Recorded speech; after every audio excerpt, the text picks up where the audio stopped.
you are into reading or you like hearing reading stories and things like that, I have a awesome book to share with you today, and I'm going to be lighting a candle.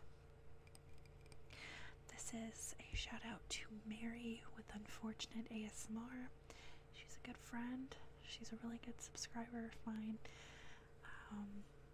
I'm not sure if she's been doing videos as of lately, but she's an awesome chick. She requested this, so hey Mary, how the frick are ya? I love you. This is for you. So, without further ado, I'm gonna light this candle and then I'm gonna tell you about the exciting book about today.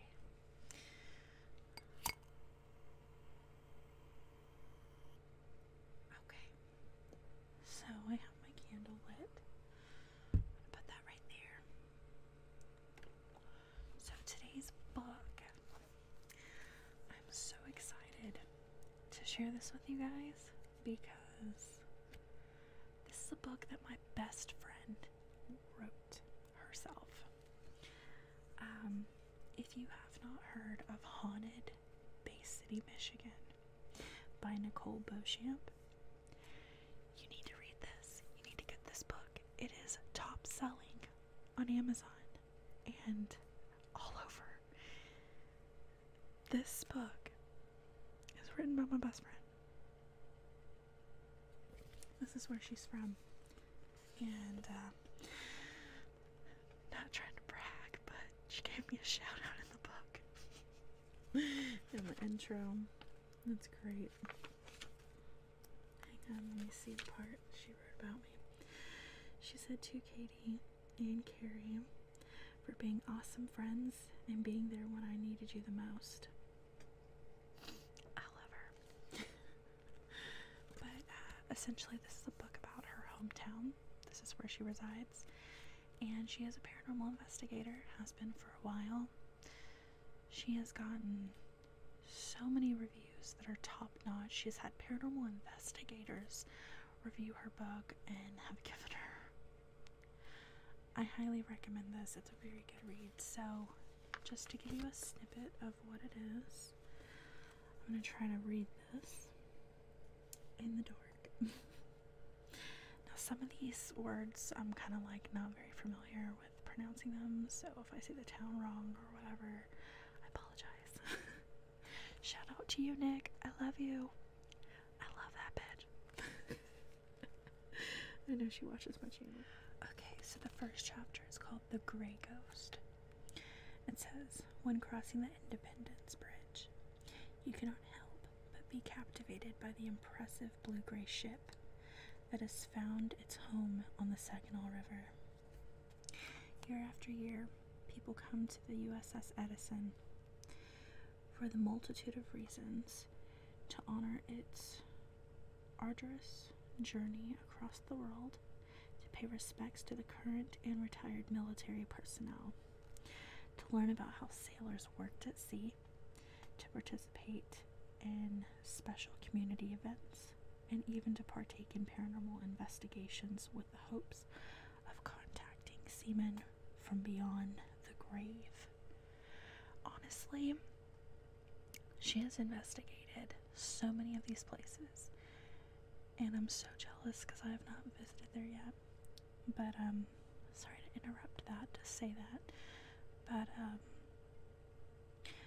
this book is mainly about the history of Bay City and the hauntings and the things that have taken place there. It's very historical and gets the point across, and it's a really interesting read. I highly suggest you buy the book. It's roughly $20 on Amazon. I am going to link all of that in the description as well if you'd like to buy it. But if you like it, make sure you review it. Okay. No, I'm not sponsored. She's just my best friend. Let's see. However, this Forrest Sherman class destroyer almost didn't make it to Bay City. The former Defoy shipyard, which used to build ships just like the Edison, was intended to be the home of the USS Charles F. Adams Upon inspection, it was discovered that the USS Charles F. Adams was in such poor condition that it would cost upward to $1 million to renovate it to the museum-grade attraction. Between the ship being in such poor shape and political disagreements on its intended use, it was eventually sold to a scrap company in 2020. The Edison, being in substantially better physical condition, was much more cost-effective at $750,000 to purchase and transport from the Philadelphia Naval Shipyard to Bay City via the St. Lawrence Seaway on May 7th, 2013. The USS Edison Legacy was born on December 3rd, 1956 in Bath, Maine, at the Bath Iron Works shipyard. And due to the tradition of naming naval destroyers after American naval leaders and heroes, the ship became a symbol of honor for Major General Merritt Austin Edison, a U.S. Marine who was awarded the Medal of Honor for his service in the Pacific Theater. Sorry, y'all, I'm trying to read this, and it's really dark in here. Okay. On June 4th, 1958, the Edison official launching ceremony was hosted by Ethel Robbins Edison, General Edison's widow. The Edison eventually arrived at in its home port of Long Beach, California, after sailing through the Caribbean, Panama Canal, and Lima, Peru. For the next 20 years, the Edison served in the Pacific Fleet, where it earned the nickname the Destroyer. It was recognized as the Top Gun ship. 5 of its Western Pacific deployments led into the Vietnamese war zone. One incident took place off the coast of Vietnam in 1968, when Edison was struck by enemy gunfire. It was reported to enemy troops that it was sunk with no survivors due to the attack. What the enemy troops did not know, however, was that Edison had sailed into the Subic, I'm not sure how to pronounce that. There's probably going to be a lot of things I don't know how to pronounce in this book. Bay of the Philippines, and was promptly repaired. Once Edison was in working order again, it reappeared off the coast of Vietnam, however you pronounce it. The enemy troops stood in shock at the sight and believed that they were seeing a phantom boat. It was at this point the destroyer was nicknamed the Gray Ghost, a title it holds to this day. The Edison's last decade of service included sailing its new home port of Newport, Rhode Island. It was eventually decommissioned by Commander Gideon W. Halmy III, USN, on December 15th, 1988, and later transported to New York City to serve as a portion of the Intrepid Sea Aerospace Museum for a multitude of years. The U.S. Navy reacquired the ship with the intention to scrap it. The Saginaw Valley Naval Ship Museum president, Michael Keegley, who had served 28 years in the Navy as the chief petty officer, refused to allow that to happen.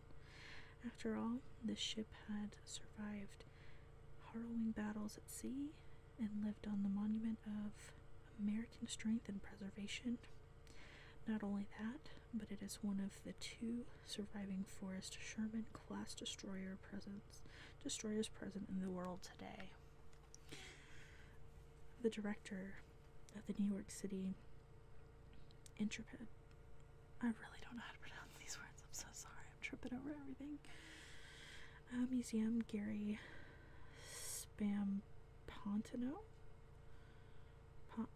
Ponto, something like that, had a son named Paul, who was the ship's primary caretaker and manager for over a decade.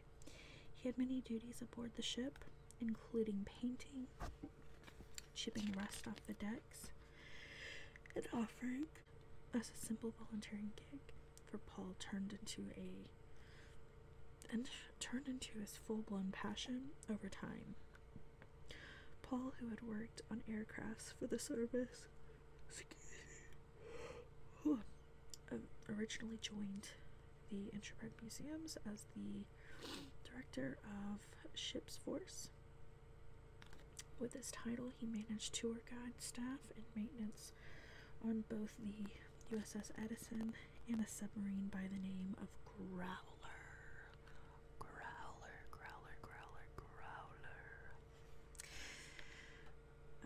Over time, Paul became so infatuated and meticulous with the Edison that it became the sole focus of his volunteer efforts. His entire life became dedicated to ensuring that ship was in immaculate condition. While aboard the Edison, he always wore his khaki uniform of a chief petty officer. His father, Gary, recalled Paul being so fascinated with the ship that it was his only focal point. There was only one subject for him, the USS Edison.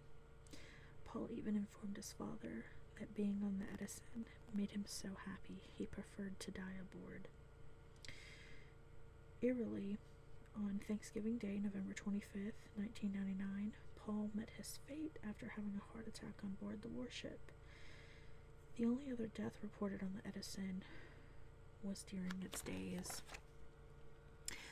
in combat when a sailor was crushed by the falling box in a cargo hold. A year after Paul's death, a ceremony was held on the Edison in which he was posthumously recognized with the Casper J. Knight Jr. Award for the Historic Naval Ships Association, which acknowledged his hard work and dedication to the Grey Ghost. Bill Randall, a 6-year Navy veteran, recalls walking through the Bay City Mall one day and stumbling upon Michael Keegley, dressed in his officer's uniform and holding a donation jar to raise money for the ship. Having worked aboard a naval destroyer, as a machine repairman and second-class petty officer during his time in service, Bill felt inspired to volunteer on the Edison. Keegley informed Bill that he was looking for tour guides, and Bill excitedly jumped at the opportunity to help out. He began his volunteer position in the Saginaw Valley Naval Ship Museum in 2013. Bill recalled an unsettling experience while he was down in what was referred to the 9/11 room, a room that was used to aid emergency responders during the September 11, 2001 terrorist attacks. 2 sailors came to visit the ship, and Bill took them on a private tour in some areas of the ship that the general public isn't allowed. After the sailors left for the evening, Bill began closing up the shop. As he walked through the ship, he flicked off the light switches to each room as he exited. He started to the port side door, a forward berthing from the 9/11 room, and came up to the starboard side door.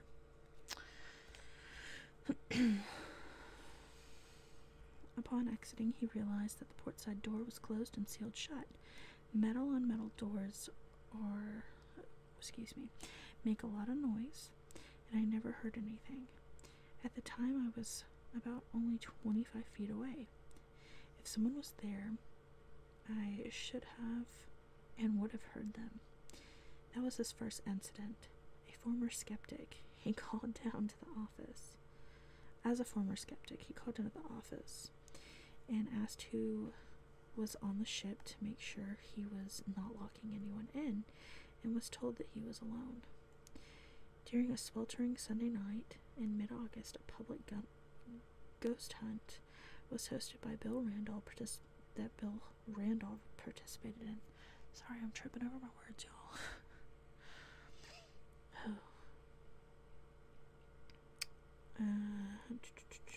Some of the guests asked him about the farthest access point on the ship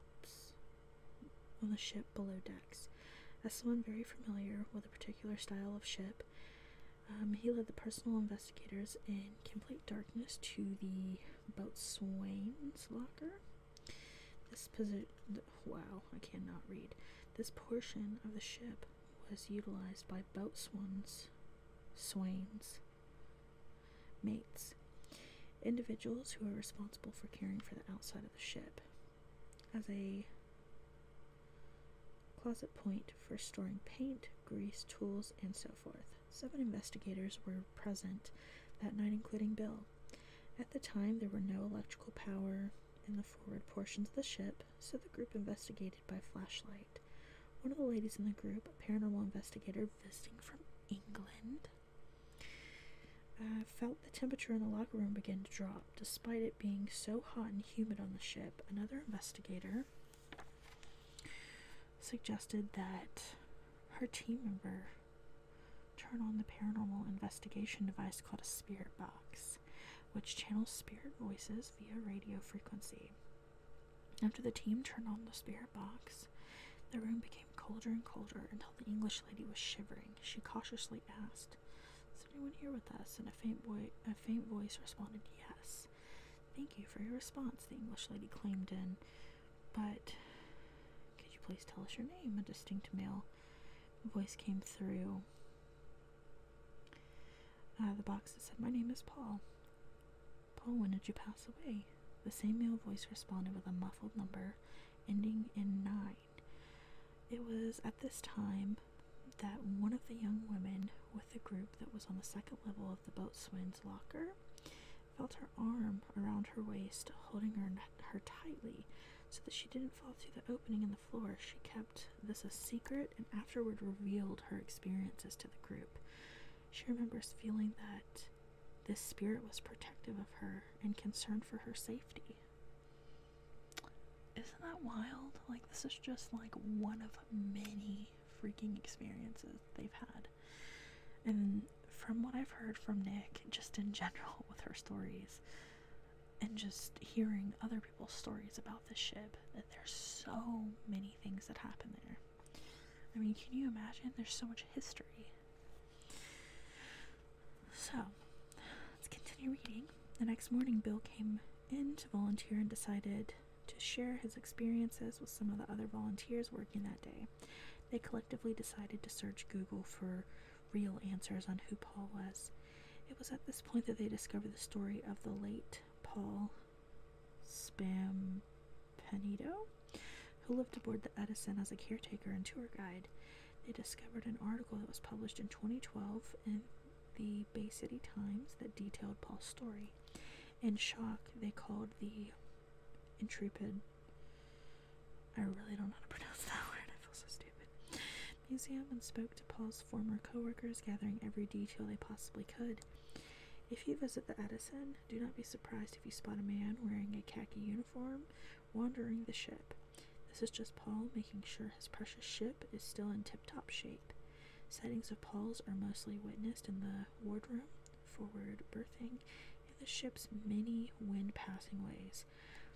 One day, both President Michael Keegley and volunteer Jack Pennell were watching the surveillance camera that aimed to the forward main deck on the side port of the ship and saw a man in khakis walking over to the camera. The person looked identical to the photo of Paul that was printed in the Bay City Times article. They surprisingly revealed that he walked away, his body disappeared into thin air. The incident alarmed the duo, and ever since that day, Paul's presence continues to grow stronger. Visitors throughout the years have captured photos of Paul strolling the decks, even when the ship was closed with no access point for the public. These experiences have made Bill Randall a believer in the afterlife. Bill believes Paul tends to be a bit of a prankster, as many visitors claim they have been tapped on the shoulder and have their hair pulled and lost possessions, despite knowing exactly where they left them. Another volunteer named Charlene was squatting down while painting a lower portion of the deck when suddenly she was spanked by an invisible force. In a state of surprise, she whisked around to find that no one was there, at least no one was living. Tim Shaw, a well-known psychic medium and lecturer, had his own experience with an entity presumed to be Paul when he was invited to the Edison for a paranormal event. Prior to the investigation, Tim, along with other event attendees, was given a tour of the area aboard the ship where paranormal activity was most common. After several hours had passed of experimenting with several different spirit communication devices, the group decided to take a break. Everyone decided to head to the 911 room to either rest or begin reviewing any evidence. As Tim was resting, he began to feel as if eyes were on him. Never one to turn down a potential paranormal encounter, he slowly turned around and saw the darkened form of a man's body, complete to a figureless white head that resembled over-pixelated digital image in the hatchway directly behind him. It smoothly began to turn away from us as if it were moving back on ball bearings, he said. Tim immediately jumped up and ran after it, surprising the attendees around him. I cleared the hatchway with a single hop, but landed on my weak leg and bounced back and forth along the walls as I was hurrying. I saw the same figure moving in the same fashion, turning to the left. I made it to the intersection and found nothing. There was a stairway to the upper deck, and if it had taken that route, I would have surely saw something of the Phantom's exit. However, just beyond the stairway was an unlit crew berth, which I immediately entered, scanning the darkened space with a flashlight. I checked under bunks and any furniture that would hide something the size from my view. Nothing was found. When Tim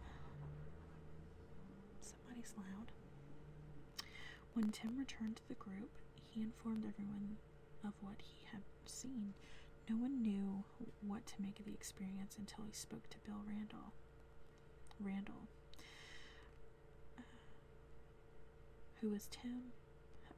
who told Tim that he also felt as if someone was watching him in that area. Paul was discovered deceased in the same area where Tim spotted the figure. Tim recalled, "This was one of the few peak personal experiences that I will remember for a very long time."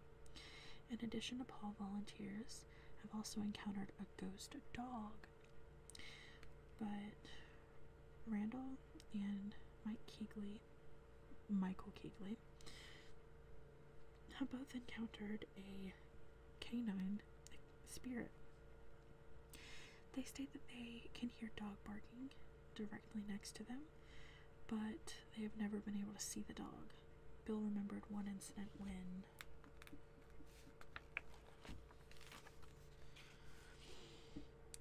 he stepped through the door on the bridge and had a ferocious sounding dog snarl at him. It remains a mystery if Paul had a pet dog that accompanied him around or aboard the Edison. Visitors have frequently asked if there was a dog on board, only to discover that there is not. Since the Edison has been featured on episodes of both The Twilight Zone and Ghost Asylum, it has drawn psychics and paranormal enthusiasts to the ship from across the country and the world. Half a dozen mediums who have visited the ship have been attested that 8 spirits are aboard, including Paul, Adam Wislick, I'm not sure how to pronounce his last name, known as the Black Swamp Medium, and member of the Spirit World Paranormal Investigations. Regularly investigates the ship and has had many strange encounters over the year. While he has claimed to pick up on Paul's spirit, he has also picked up on other seafarers who are still reporting for duty. When initially going on to the historic locations with such rich backstories, Adam prefers not to be present during a tour so that it does not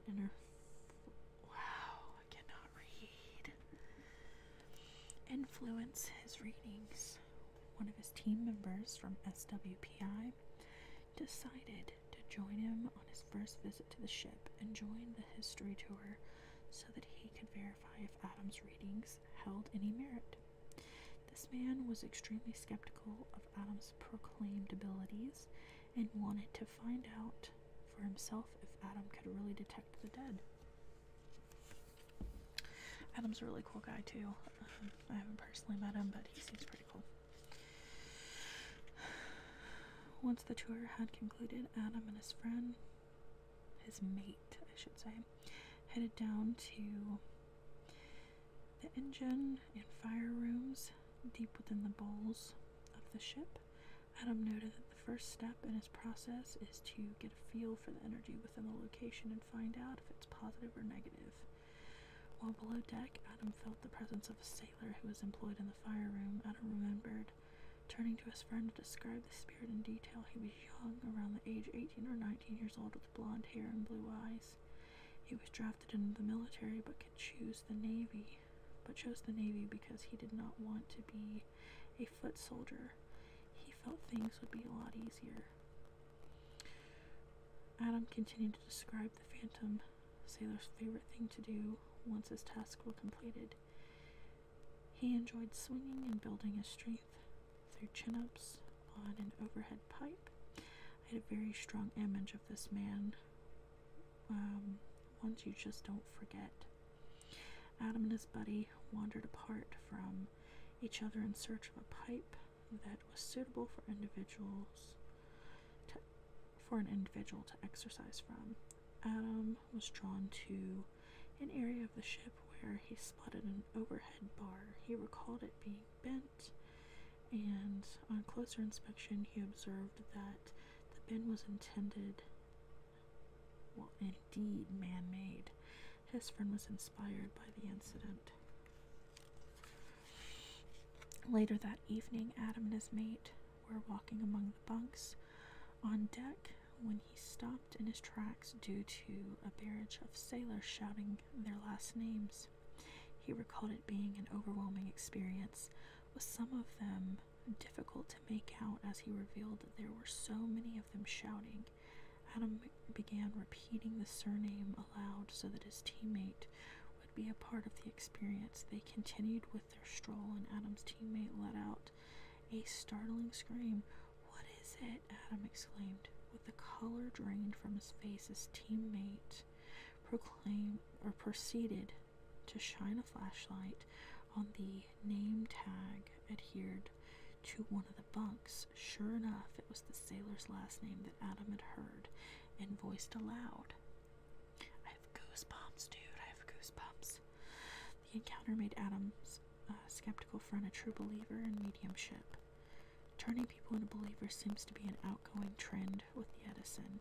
Perhaps on your next visit to the floating museum, you will encounter something otherworldly. Maybe you will get to meet one of the many men who fought for our freedom, or get to personally thank Paul for his dedication. His entire existence to preserving such a valuable piece of American history. After all, if the Edison had not remained in such pristine condition, it may have met the same fate as many of its fellow ships. Most importantly, do not forget to thank the countless volunteers and Navy veterans who make up the Saginaw Valley Naval Ship Museum organization. Without Bay City's Grey Ghost, this town surely would not be the same. That's just chapter 1, y'all. There's, let's see, chapter 2. Let me see here.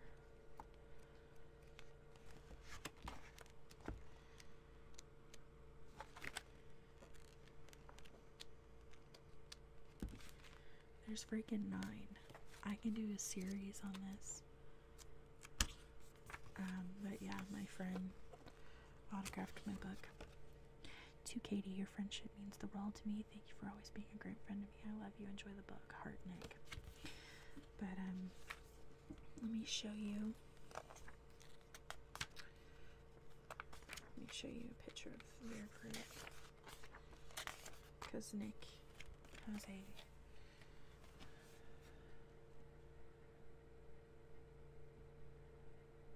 I don't know if you guys can see that. That's my friend Nick in the middle. Right there. It's my best friend. And their team is called Tri-City Ghost Hunter Society. You can actually look them up on YouTube as well. And you can listen to some of their audios. They've gone to numerous places. But if you would like a series on this, please let me know if you want me to continue reading this. I could do probably like the rest of this book if you want. Besides just letting you know, all the proceeds of buying the book go back into the town for the history. All these places, donations of the book, of the cost of the book is going back into the city. So yeah, help my friend out, get the word out. If you like it, go buy the book, share it with others. So that's all I have. If you liked that, Mary, let me know. I'll try to do a series if that's what you want. Just let me know in the comments.